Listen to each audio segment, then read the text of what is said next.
A recent report by the New York Times highlights a pretty shocking new practice used by state governments to force students to repay student loans, make it impossible for them to work otherwise. In 19 U.S. states, authorities have the power to suspend professional licenses, like nursing licenses, if a borrower goes into default on a student loan.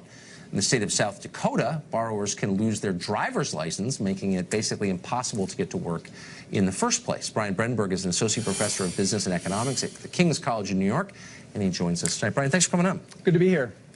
I'm a little shocked by this. I mean, is there any other, just to set the baseline, is there any other kind of loan, if I'm late on my mortgage or my credit card, can they make it illegal for me to do my job or take my driver's license away? No, and I think because people would find this completely shocking. I mean, the idea that the way you're going to deal with people who can't pay their bills is to take away their job, it sounds nonsensical on its face, and it absolutely is. It's a classic case of the government creating a problem and then piling more policy on top that only makes the problem worse. And student loans, I know you're a college professor, I don't want to beat up on, but colleges are the richest institutions in American life. Drive through any state, and these little pockets of affluence are colleges.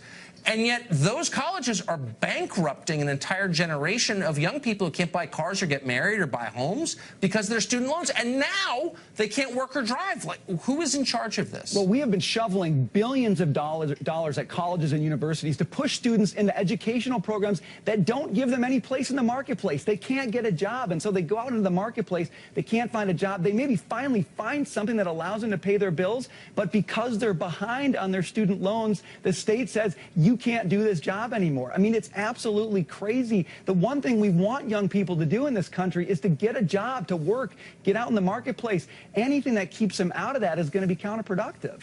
So, but I mean, a lot of these lenders, too, are obviously getting rich. I've met some of them, really rich.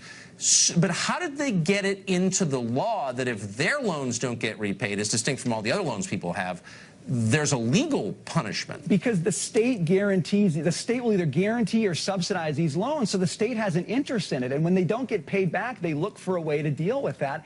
And you can do that by putting a lien on people's property. You can do that by garnishing wages. But they came up with this idea that they're going to keep people from working. And again, the reason that exists is because in this country, so many people have to get a license to do their job. So you've got government pushing people into educations that don't help them. And then they've got, on the other end, government's approving the work they can do and taking away that approval when the person's in dire straits financially. And it's destroying a generation. When you look at the polling of young people and they support socialism over capitalism, and you're wondering, why are young people so mad and so crazy? Student loans are driving a lot of that. Absolutely. It's absolutely the case. But look, there's a lot of young people who are saying, well, we should get the government more involved in student loans. We should get the government more involved in the economy. This is what happens when you do that. The right and the left hand of government don't pay attention to each other. You end up pushing people in education that they can't use. Then you say they can't do the job that they've actually found. If you want more government in those spheres, this is what you're going to get. How long till debtors' prisons come back? Well, I think we're talking about debtor prison right now, Tucker. It's just a different name. It sounds that way. Brian, this is even worse than I thought. Thank you. You bet.